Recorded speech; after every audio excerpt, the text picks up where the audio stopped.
கர்த்தருடைய பரிசுத்தமான நாம மகிமைப்படுவதாக. ஆசீர்வாதமான ஒரு நல்ல இரவு நேரத்தில் வேத தியான நிகழ்ச்சியை இந்த வாய்ஸ் ரெக்கார்டு மூலமாக உங்களோடு கூட பேசுவதிலே மிகுந்த சந்தோஷம். வேதத்தை தியானிப்பது நம்முடைய வாழ்க்கைக்கு அது ஆசீர்வாதமான ஒன்று. ஆகவே இந்த வாரத்தின் இடைநாளிலேயும் வேதத்தை தியானிக்க பரிசுத்த ஆவியானவர் நமக்கு உதவி செய்வாராக. ஜெபிக்கலாம். பரிசுத்த பிதாவே, இந்த நாளின் வேத தியான நிகழ்ச்சியை ஆசீர்வதித்து தாங்க. நாங்கள் தியானிப்பது உங்கள் நாமத்துக்கு மகிமையாக இது இருக்கட்டும். இயேசு ரட்சகர் நாமத்தில் ஜெபிக்கிறேன் நல்ல பிதாவே. ஆமென், ஆமென், ஆமென். கர்த்தர் நல்லவர். நாம் எபிரேய நிருபத்தை தொடர்ந்து தியானித்து வருகிறோம். இன்றைக்கு எபிரேய நிருபத்திலே 6ஆம் அதிகாரத்தின் முதல் பகுதியை நான் உங்களோடு கூட பேசும்படி விரும்புகிறேன். முதல் பகுதி என்று சொல்லும் பொழுது இதில் 2 பகுதிகள் இருக்கிறது. ஒரு பகுதி 1ஆம் வசனம் முதல் அதனுடைய 8ஆம் வசனம் வரைக்கும், 2வது பகுதி அதன் பின்பு சொல்லப்படுகிறது. முதல் பகுதியில் இந்த எபிரேய நிருபத்தை எழுதுகிற ஆக்கியோன் ஒரு கிறிஸ்தவன் தன் வாழ்வில் போட்டிருக்க வேண்டிய ஒரு அஸ்திபாரத்தை குறித்து மிக தெளிவாக இந்த அதிகாரத்தில் எழுதுகிறான். ஒரு கிறிஸ்தவன் தன் வாழ்க்கையில் இந்த அஸ்திபாரத்தை ஒரு முறைதான் அவன் போட வேண்டும். எப்படி ஒரு வீடு கட்டப்படுவதற்கு ஒரு முறை அஸ்திபாரம் போடப்படுகிறதோ அதே போல ஒரு கிறிஸ்தவன் தன் வாழ்க்கையிலே அஸ்திபாரமாக தன் வாழ்வில் போட வேண்டிய 6 காரியங்களை இந்த பகுதியிலே எழுதுகிறான். எழுதிவிட்டு சொல்லுவான், ஒரு தடவை போடப்பட்ட அஸ்திபாரத்தை திரும்பவும் போடக்கூடாதென்றும், அப்படி போடுவானானால் அவனை குறித்து சொல்லும் பொழுது அவன் அடிக்கடி தன்மேல் பெய்கிற மழையை குடித்தும் அதற்கேற்ற பிரதிபலனை கொடுக்காத நிலத்துக்கு சமமானவன் என்று சொல்லுகிறான். ஆகவே கர்த்தருடைய வார்த்தையை கேட்கிற நீங்கள் உங்கள் வாழ்க்கையில் அஸ்திபாரமாக நீங்கள் போட்டிருக்க வேண்டிய 6 காரியங்களை போட்டிருக்கிறீர்களா என்பதை சிந்திக்கலாம். போட்டிருந்தேன் ஆனால் இப்பொழுது இல்லை, திரும்ப போடலாமா என்று கேட்பீர்களானால் அது முடியாத காரியம். போடாமல் இருந்திருப்பீர்களானால் நீங்கள் போட்டுக்கொள்வதற்குரிய வாய்ப்புகள் இருக்கிறது. ஆகவே இந்த ஒரு தடவை அஸ்திபாரம் போட்டு திரும்பவும் அஸ்திபாரத்துக்கு போனீங்கன்னா நீங்கள் மறுதலித்து போனவர்கள் என்று வேதம் சொல்லுகிறது. 6ஆம் வசனத்திலே மறுதலித்து போனவர்கள் தேவனுடைய குமாரனை தாங்களே மறுபடியும் சிலுவையில் அறைந்து அவமானப்படுத்துகிறபடியால் மனம் திரும்புதலுக்கு ஏதுவாய் அவர்களை மறுபடியும் புதுப்பிக்கிறது கூடாத காரியம் என்று சொல்லுகிறான். ஆகவே ஒரு தடவை போடப்பட்டிருக்கிற அஸ்திபாரம் திரும்ப போடுகிற அளவுக்கு நம்ம வாழ்க்கை மாறிவிடக்கூடாது. கர்த்தர் நல்லவர். சரி, நம்ம இந்த நாளிலே விஷயத்துக்கு வருவோம். நாம் எந்த அஸ்திபாரத்தை போட வேண்டும்? அப்படியானால் நீங்கள் கேட்கலாம், அஸ்திபாரம் என்பது கிறிஸ்துதான். கிறிஸ்துவே நமக்கு அஸ்திபாரம். அந்த கிறிஸ்து என்கிற அஸ்திபாரத்திலே நாம் நம்முடைய வாழ்க்கையை இந்த விதங்களில் தான் அமைத்திருக்க வேண்டும் என்பதை அறிந்திருக்கிறோம். போடப்பட்டிருக்கிற அஸ்திபாரமே அல்லாமல் வேறொரு அஸ்திபாரத்தை போட ஒருவனாலும் கூடாது என்று பவுல் கொரிந்து சபைக்கு எழுதுகிறான். அந்த அஸ்திபாரம் கிறிஸ்து தான். எந்த ஒரு மனுஷனாக இருந்தாலும் சரி, தன் வாழ்க்கையை கிறிஸ்துவின் மேல்தான் அவன் கட்டி எழுப்ப வேண்டும். அப்படி அவன் கட்டி எழுப்புகிற வாழ்க்கையிலே ஒரு தடவை தான் அந்த கட்டி எழுப்பப்படுதல் நடக்க வேண்டுமே தவிர திரும்ப திரும்ப கட்டி எழுப்பப்படுதல் நடக்கக்கூடாது. ஸ்தோத்திரம். கர்த்தர் நல்லவன். அப்படி ஒரு தடவை கட்டின பில்டிங்கை திரும்ப திரும்ப கட்டிக்கிட்டு இருந்தால் அந்த பில்டிங் ஸ்ட்ராங்காக இருக்காது. நமக்கு நல்லா தெரியும். ஆகவே அஸ்திபாரத்தின் மேல் கட்டப்படுகிறதான அந்த வீடானது நேர்த்தியாக நிதானமாக அது கட்டி எழுப்பப்பட வேண்டும். பாருங்கள், ஒரு வீடு கட்டும்போது மோல்டிங் போடும்போது அதற்கு ஒரு 30 நாட்கள் தவணை எடுத்துக்கொள்ளுகிறார்கள். மோல்டிங் போட்டு 30 நாட்கள் வரைக்கும் அது க்யூரிங் ஆக வேண்டும். தண்ணீர் ஊற்றி ஊற்றி ஊற்றி சரியான ஒரு நிலைக்கு வருகிற வரைக்கும் அதனுடைய ஸ்தோத்திரம், அதனுடைய தட்டுகள், பாதுகாப்பாய் கொடுக்கப்படுகிற கம்புகள் எடுக்கப்படுவதில்லை. அதுபோல் நிதானமான ஒரு கட்டப்படுதல் நமக்கு தேவை. சரி, நம்ம எப்படி கிறிஸ்துவின் மேலே இந்த அஸ்திபாரத்தை எப்படி கட்டுவது? இதனுடைய முதல் பகுதியை பாருங்கள். 6ஆம் அதிகாரம் அதனுடைய ஸ்தோத்திரம் மூல உபதேச வசனங்களிலே முதலாவது சொல்லுகிறான், செத்த கிரியைகளுக்கு நீங்களாகும் மனம் திரும்புதல். பொதுவாகவே நாம் என்ன அறிஞ்சிருப்போம், மனம் திரும்பணும் அப்படின்னு கேட்டிருப்போம். ஆனால் மனம் திரும்புதல் என்பது ஒரு தடவை நடக்கக்கூடிய காரியம். அது இந்த மனம் திரும்புதலுக்கு நிறைய மனம் திரும்புதலுக்கு வித்தியாசம் இருக்குது. இந்த மனம் திரும்புதல் செத்த கிரியைகளை விட்டு மனம் திரும்புதல் என்று சொல்லுகிறான். அப்போ செத்த கிரியைனா என்ன, அதை நம்ம புரிக்கணும்.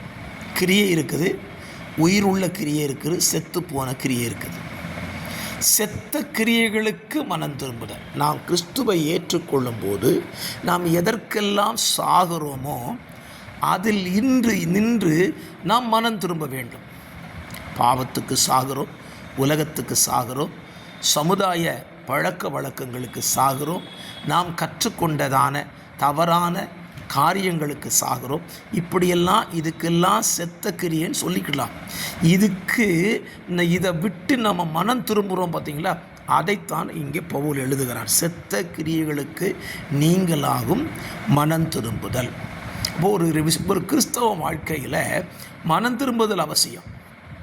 ஆண்டவராக இயேசு சொல்லும்போது, யோவான் தன்னுடைய பிரசங்கத்தை ஆரம்பிக்கும் போதும் மனம் திரும்புங்கள், பரலோக ராஜ்யம் சமீபமாக இருக்கிறது. இந்த மனம் திரும்புங்கள் என்று அவர்கள் சொல்லும்போது எதில் இருந்து மனம் திரும்ப சொல்லுகிறார்கள்? அவர்கள் செய்து வந்த அந்த கிரியைகளை விட்டு மனம் திரும்ப சொல்லுகிறார்கள். யோவான் ஸ்நானகனிடத்தில் ஞானஸ்தானம் பெற சிலர் வருகிறார்கள். போர்ச்சேவர்கள் வருகிறார்கள், பரிசேயர் வருகிறார்கள். அவர்களுக்கெல்லாம் அவன் சொல்லுகிற காரியம், நீங்கள் என்ன செய்ய வேண்டும் என்பதை நான் உங்களுக்கு சொல்லுகிறேன். மனம் திரும்புகிறவர்கள் எப்படி மனம் திரும்ப வேண்டும்? அவர்கள் செய்கிற தவறான கிரியைகளை விட்டு மனம் திரும்ப சொல்லுகிறான். ஆகவே இந்த மனம் திரும்புதல் ஒரு தடவை தான் நடக்கணும். எப்போ பார்த்தாலும் நம்ம செத்த கிரியைக்கு மனம் திரும்புதோன்னு சொல்லிகிட்டு இருந்தால் நம்ம வீடு நல்லா இருக்காது. நேற்றைக்கு நான் செத்துப்போன ஒரு கிரியை செய்தேன், இன்றைக்கு மனம் திரும்பிட்டேன். நாளைக்கு அதே கிரியை செய்தால் நம்முடைய மனம் திரும்புதல் சரியானது அல்ல. அது திரும்ப திரும்ப போடப்படுகிற அஸ்திவாரம். ஆகவே முதலாவது செத்த கிரியைகளுக்கு என்ன செய்யணும்? நீங்களாகணும். கவனித்துக் கொள்ளுங்கள். 2வது, தேவன் பேரில் வைக்கும் விசுவாசம். அது என்ன? ஆண்டவர் பேரில் வைக்கிற விசுவாசம். ஆண்டவர் பேரில் என்ன விசுவாசம் நமக்கு வேணும்? பைபிள் அழகாக சொல்லப்பட்டிருக்கிறது பாருங்க. இயேசுவே இரட்சகர் என்று எல்லா நாவுகளும் அறிக்கை செய்யும். இயேசுதான் இரட்சகர் அப்படிங்கிறத நம்ம விசுவாசிக்கிறது தான் அவர் பேரில் வைக்கிற விசுவாசம். இன்னொன்று சொல்லுவேன், என் பாவங்களுக்காக கல்வாரி சிலுவையிலே மரித்து அடக்கம் பண்ணப்பட்டு உயிர்த்தெழுந்து பரமேறி போய் திரும்ப வந்து என்னை அழைத்து செல்வார் என்கிற விசுவாசத்தை அவர் மேல் நான் வைக்க வேண்டும். இன்றைக்கு நம்ம விசுவாசம்லாம் எங்கே இருக்குது? இயேசுவின் மேலே இருக்குதா? நம்ம இயேசு மேலே தான் விசுவாசம் வைக்கணுமே தவிர மற்ற யார் பேர்லையும் நாம் விசுவாசம் வைக்கக்கூடாது. அந்த விசுவாசத்துக்கு தடுமாற்றம் இருக்குது. யோவான் ஸ்நானகன் தன் வாழ்க்கையிலே அவன் சத்தியத்தை சொன்னதுனால சிறைச்சாலைக்கு சொல்லப்படுகிறான். சிறையில் இருந்துட்டு இயேசு விட்ட தன்னுடைய சீஷர்களை அனுப்பி கேட்க சொல்லுகிறான், வருகிறவர் நீர்தானா அல்லது இன்னொருவர் வர காத்திருக்க வேண்டுமா? அவன் விசுவாசம் தடுமாறுது பாருங்க. ஏன் தடுமாறுது விசுவாசம்? ஆண்டவர் மேலே வச்ச விசுவாசம் தடுமாற காரணம் என்ன? அவன் நினைத்தான் இயேசுதான் வந்தது உண்மையானால் நான் ஏன் சிறை கைதியாய் வாழ வேண்டும்? நான் அவருக்கு வழிகாட்டியாய் தான் வந்தேன், வழியை ஆயத்தப்படுத்தத்தானே வந்தேன். நான் ஏன் சிறைவாசத்தில் இருக்க வேண்டும்? இன்றைக்கி நம்ம வாழ்க்கையில் விசுவாச தடுமாற்றம் ஏன் வருது? நான் தான் ஆண்டவர் பிள்ளையாச்சு, நான் ஆண்டவரை தான் சேவிக்கிறேன், ஆலயத்துக்கு போகிறேன், காணிக்கை கொடுக்குறேன், தசம பாகம் கொடுக்குறேன். அப்படி இருந்தும் என் வாழ்க்கையில் ஏன் இவ்வளோ பிரச்சனை? அப்போ நான் நம்பின இயேசு சரிதானா என்கிற ஒரு சந்தேகம் வருகிறது. இதை சத்துரு கொண்டு வருகிறான். ஆகவே என்னை கேட்கிற அருமையான கர்த்தருடைய பிள்ளைகளே, உங்கள் வாழ்க்கையில் ஆண்டவர் பேரில் இருக்கிற விசுவாசத்தில் சற்றேன்னு சந்தேகம் வரக்கூடாது. அவர் பேரில் வைக்கிற விசுவாசம் அசையாது இருக்க வேண்டும். அந்த விசுவாசத்துக்கு ஒரு உதாரணம் சொல்லுவேன். நாம் எல்லாரும் சொல்லுகிறதான அறிக்கை செய்கிற யோபு என்கிற நீதிமான், அவன்கிட்ட ஆண்டவர் பேரில் இருந்த விசுவாசத்தை பாருங்கள். அவன் சொல்லுகிறான், என் மீட்பர் உயிரோடு இருக்கிறார், அவர் கடைசி நாளில் பூமியின் மேல் நிற்பார் என்றும் அந்நிய கண்கள் அல்ல சொந்த கண்களே அதை காணும். இந்த தோல் முதலானவைகள் அழுகி போனாலும் இந்த மாம்சத்தில் இருந்து என் கண்ணால் அவரை காண்பேன். அவன் மேலே அவனுக்கு இருக்கிற அந்த விசுவாசம் பாருங்க, கான்ஃபிடென்ட், உறுதியான விசுவாசம். அவன் மீட்பர் உயிரோடு இருக்கிறாராம். இவன் செத்துக்கிட்டு இருக்கிறான், இவன் அழுகிட்டு இருக்கிறான், புண்ணெல்லாம் வடித மேலே. அப்பவும் சொல்கிறான், என் மீட்பர் உயிரோடு இருக்கிறார். இதுதான் விசுவாசம். ஆண்டவர் பேரில் வைக்கிற விசுவாசம் சாதாரணமானதில்லை. புதிய ஏற்பாட்டில் மார்த்தாள் ஆண்டவர் மேலே விசுவாசம் வச்சுருந்தார். என்ன விசுவாசம் தெரியுமா? ஆண்டவர் சொல்கிறாரு, லாசரு மரித்து விட்டான் தெரிஞ்ச பொழுது அவன் உயிர்த்தெழுந்திருப்பான் என்று சொல்லுகிறார். உடனே மார்த்தாள் சொல்கிறார், ஆம் ஆண்டவரே, உயிர்த்தெழுதல் நடக்கும் நாளில் அவனும் எழுந்திருப்பான். அவளுடைய விசுவாசம் எங்கே இருக்குது? உயிர்த்தெழுதல் நடக்கும் நாளில் லாசரும் உயிரோடு எழும்புவான். அந்த ஒரு விசுவாசம் வேறு. நீ இப்போ அவர் சொல்கிற விசுவாசம், இப்போ அவன் சகோதரன் உயிரோடு எழும்புவான். நம்ம வாழ்க்கையில் ஆண்டவர் பேரில் வைக்கிற அந்த விசுவாசம் எந்த அளவுக்கு இருக்குங்கிறத சற்று யோசித்து பாருங்கள். இது ஒரு தடவை தான். திரும்ப திரும்ப இந்த விசுவாசத்தை நம்ம ஃபவுண்டேஷனை போட முடியாது. ஒரு தடவை போட்டால் ஸ்ட்ராங்காக போட்டணும். ஆமேனா? ஸ்தோத்திரம். கர்த்தர் நல்லவர். கர்த்தருடைய பரிசுத்த நாமம் மகிமைப்படுவதாக. மூன்றாவது பாருங்கள், ஸ்நானங்களுக்கு அடுத்த உபதேசம். ஸ்நானங்களுக்கு அடுத்த உபதேசம். அது என்ன ஸ்நானங்கள் அப்படின்னு சொல்லப்பட்டிருக்கிறது? அப்படியானால் ஸ்நானம் என்றால் ஒன்று தானே. கொரிந்து சபைக்கு எழுதும் பொழுது ஒரே ஞானஸ்நானம் என்று எழுதுகிறான். ஆனால் இங்கே எபிரேய விசுவாசிகளுக்கு எழுதும் பொழுது ஸ்நானங்கள் என்று எழுதுகிறான். அப்படியானால் நான் ஒரு 3 ஸ்நானங்களை உங்களுக்கு சொல்லுவேன். ஒன்று, தண்ணீர் முழுக்கின் ஸ்நானம். 2, பரிசுத்த ஆவியின் ஸ்நானம். 3, நாம் கிறிஸ்துவோடு கூட சிலுவையில் முற்றிலும் அறையப்படுகிற ஸ்நானம். இது எப்படி சொல்லலாம் அப்படின்னு கேட்டிங்கன்னா, இயேசு தண்ணீர் ஞானஸ்தானம் எடுத்தார், இயேசு பரிசுத்தாவின் அபிஷேகத்தின் ஞானஸ்தானத்தை எடுத்தார். இதை எடுத்துகிட்டு தான் சொல்கிறாரு, நான் மூழ்க வேண்டிய ஒரு ஸ்நானம் இருக்குதுன்னு சொல்கிறார். இதை அவர் மூழ்கினார், பிதா அவரை மூழ்குவதற்கு ஒப்பு கொடுத்தார். இந்த மூழ்குதல் என்பது சிலுவை மரணத்தை குறிக்கிறது. ஒரு ரட்சிக்கப்பட்ட விசுவாசி ஞானஸ்தான சத்தியத்துக்கு கீழ்ப்படியணும், பரிசுத்தாவின் அபிஷேகத்தை பெற்றிருக்கணும். 3வது, தன்னுடைய சுயம், தன்னுடைய மாம்சம் இயேசுவோடு கூட சிலுவையில் அறையப்படுவதற்கு அவன் தன்னை ஒப்பு கொடுக்க வேண்டும். 3 ஸ்நானங்கள். ஸ்நானங்களுக்கு அடுத்த உபதேசம். இதை திரும்ப திரும்ப போட்டுக்கிட்டே இருக்க முடியாது. ஒரு தடவை கரெக்டாக போடணும். சரிங்களா? ஸ்தோத்திரம். கர்த்தர் நல்லவர். 4வது, கைகளை வைக்குதல். இந்த கைகளை வைக்குதல்னா என்ன அப்படின்னா, தேவன் நமக்கு கொடுத்திருக்கிற அதிகாரம். என் நாமத்தினாலே பிசாசுகளை துரத்துவீர்கள், வியாதியஸ்தர்கள் மேல் கைகளை வைப்பீர்கள், சொஸ்தமாவார்கள். அற்புத அடையாளங்களை வாழ்க்கையில் அப்படியே நம்ம கடைபிடிக்கிற காரியம்.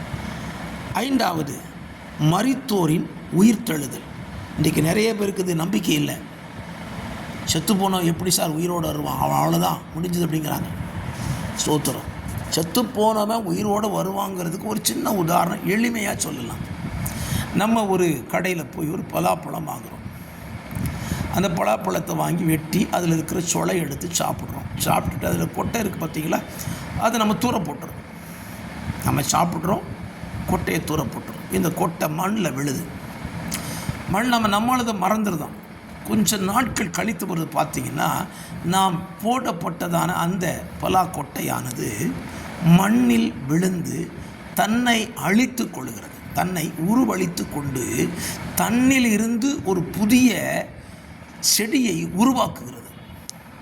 கொஞ்ச நாள் கழித்து பார்த்திங்கன்னா தரை வெடித்து 2 இலை குருத்து இலை அப்படி மேலே எழும்போம்.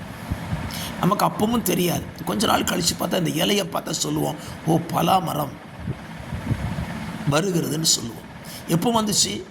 நம்ம தின்னுட்டு போட்டதான வேஸ்ட்டு கொட்டை அது மரித்தது.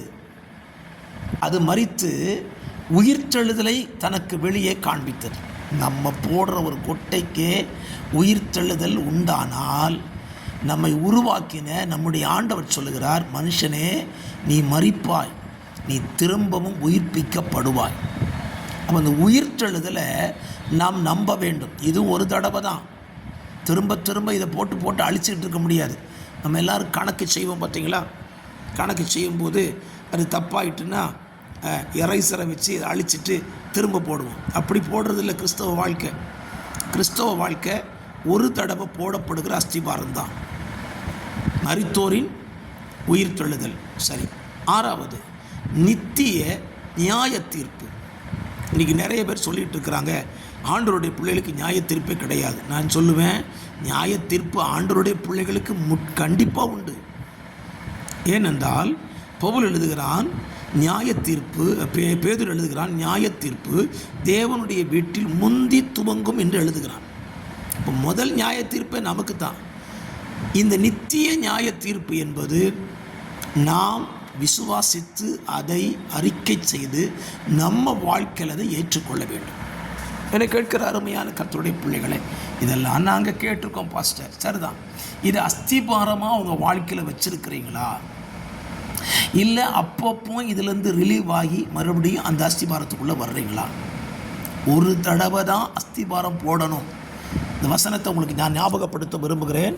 ஸ்தோத்திரம். இந்த அஸ்திகாரத்தில் 2ஆம் வசனத்தில் சொல்லுகிறான், நாம் அஸ்திபாரத்தை மறுபடியும் போடாமல், ஒரு தடவை போடப்பட்ட அஸ்திபாரத்தை திரும்ப போடாமல் பூரணராகும்படி கடந்து போவோமாக. ஒரு தடவை அஸ்திபாரம் போட்டுட்டிங்களா, திரும்ப அதை உழைக்காதீங்க. அது அப்படியே இருக்கட்டும். அதன் மேல் உங்கள் வாழ்க்கை கட்டப்படும். திரும்ப நீங்கள் அது போட்டிங்கன்னா அது நல்லதல்ல. பாருங்கள், இந்த வசனத்தை சொல்லிட்டு 3ஆம் வசனம் சொல்லுகிறான், ஸ்தோத்திரம், தேவனுக்கு சித்தமானால் இப்படியே செய்வோம். எப்படி? ஒரு தடவை அஸ்திபாரத்தை போட்டுட்டு திரும்ப அதை போடாமல் பூரணராகும்படி கடந்து போவோம். இப்படி செய்வது தேவ சித்தம். புரிந்து கொண்டீங்களா? இப்படி செய்வது தேவ சித்தம். சரி, இப்போ ஆண்டவர் சொல்லுகிறார், ஏனெனில் ஒரு தரம் பிரகாசிக்கப்பட்டும் பரம ஈவை ருசி பார்த்தும் பரிசுத்தாவியை பெற்றும் தேவனுடைய நல்வார்த்தையும் இனி வரும் உலகத்தின் பலன்களையும் ருசி பார்த்தும் மறுதலித்து போனவர்கள். ஒரு தடவை இதெல்லாம் நடந்துச்சு. எது நடந்துச்சு? மனம் திரும்புதல் நடந்துச்சு, ஞானசானம் நடந்துச்சு, கைகளை வைக்குதல் நடந்துச்சு, மரித்தோரின் உயிர்த்தெழுதலின் விசுவாசம் வந்துச்சு, நித்திய நியாய தீர்ப்பு என்று வந்துச்சு. ஆனால் இதில் இருந்து கிறிஸ்துவை விட்டு மறுதலிச்சுட்டு போகிறவனை திரும்ப அவன் மனம் திரும்பி வந்து, ஆண்டவரே நான் தெரியாமல் பண்ணிட்டேன்னு சொன்னால் என்ன நடக்குதான்? அவன் கிறிஸ்துவை மறுபடியும் சிலுவையில் அறைகிறான்.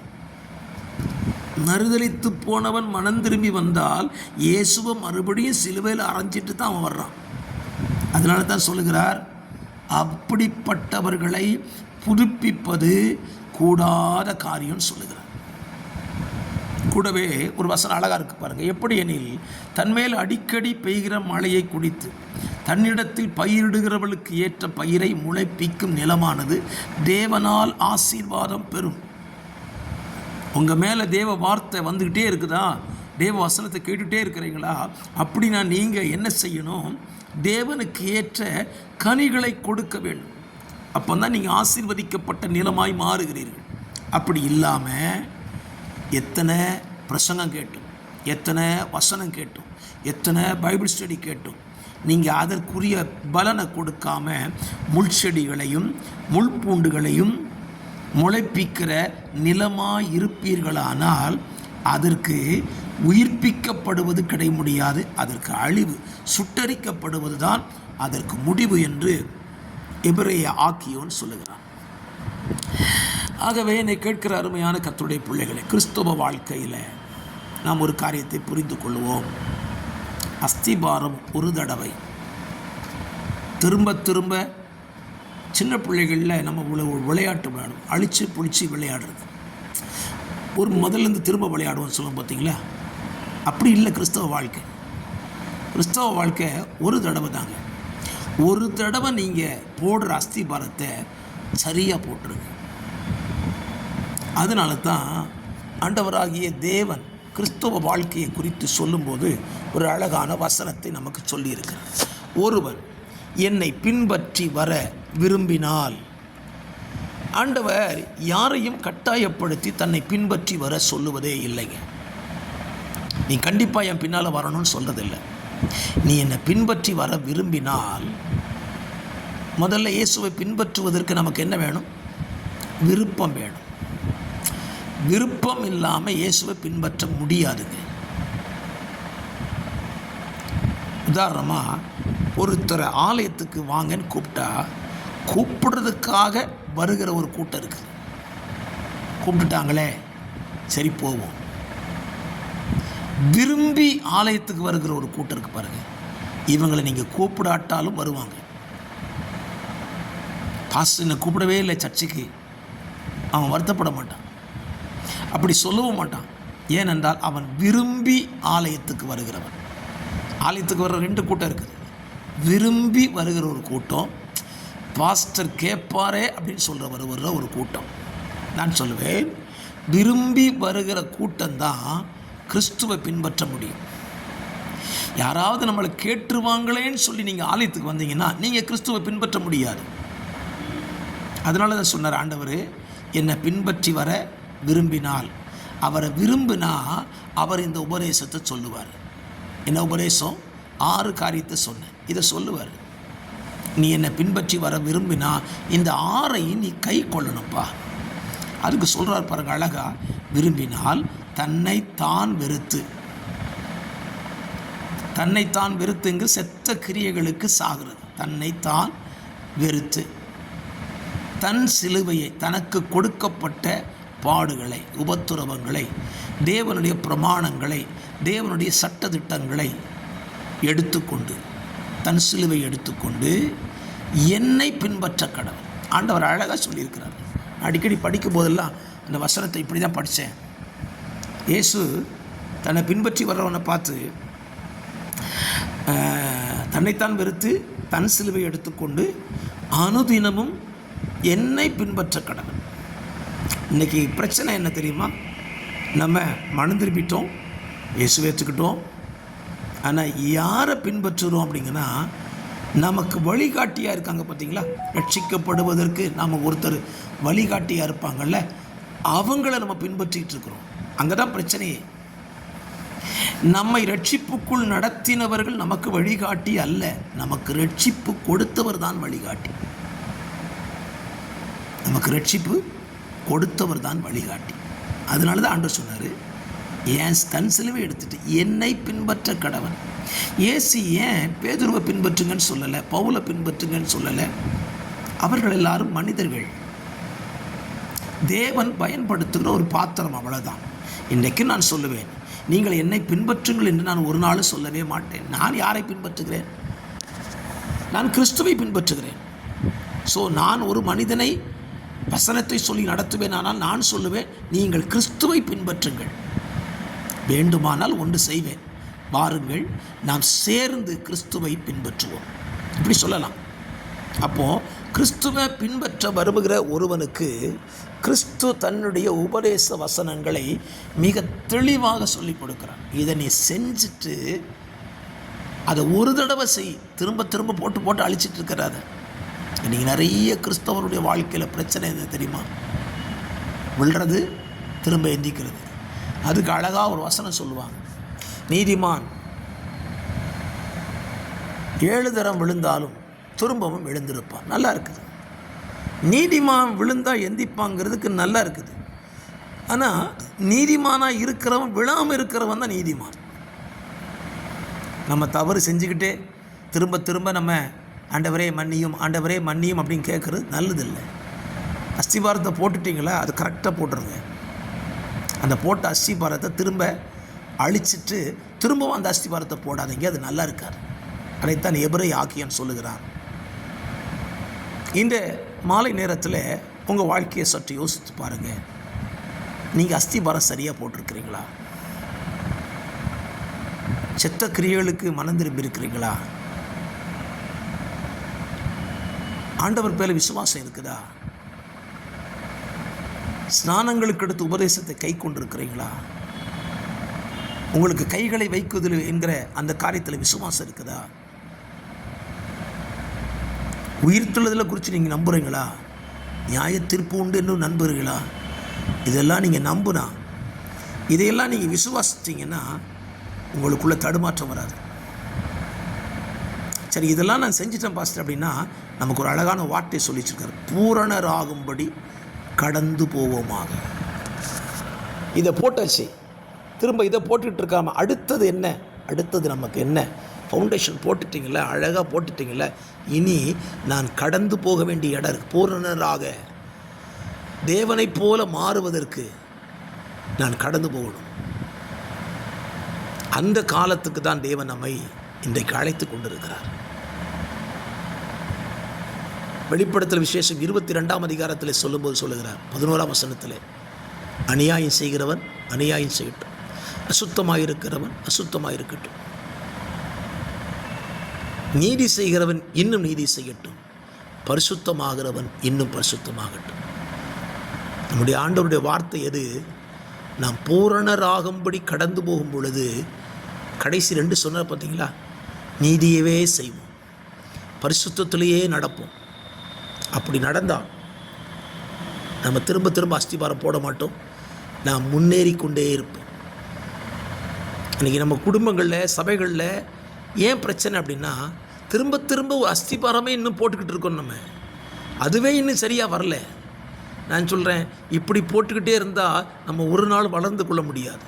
நாம் வளர வேண்டுமானால் இந்த அஸ்திபாரத்தை ஒரு தடவை நீங்கள் போட்டுட்டீங்கன்னா உறுதிக்கு வாங்க, அதில் தடுமாறாதீங்க. உறுதியாய் நின்று கொண்டு கிறிஸ்து உங்களுக்கு முன்பதாக வைத்ததான அந்த லட்சிய பொருளை நோக்கி பூரணராகும்படி கடந்து செல்வதற்கு பிரயாசப்படுங்கள். இந்த மாலை வேளையில் இந்த வேத தியானம் உங்கள் வாழ்க்கையை சிந்திக்க வைக்கும் நான் நம்புகிறேன். எபிரேயர் ஆக்கியோன் தன்னுடைய 6ஆம் அதிகாரத்திலே முதல் பகுதியை சொல்லிவிட்டு 2வது பகுதியை வேறொரு கோணத்துக்கு கொண்டு போகிறான். அதை அடுத்த வாரம் தியானிக்கலாம். ஜெபிக்கலாமா?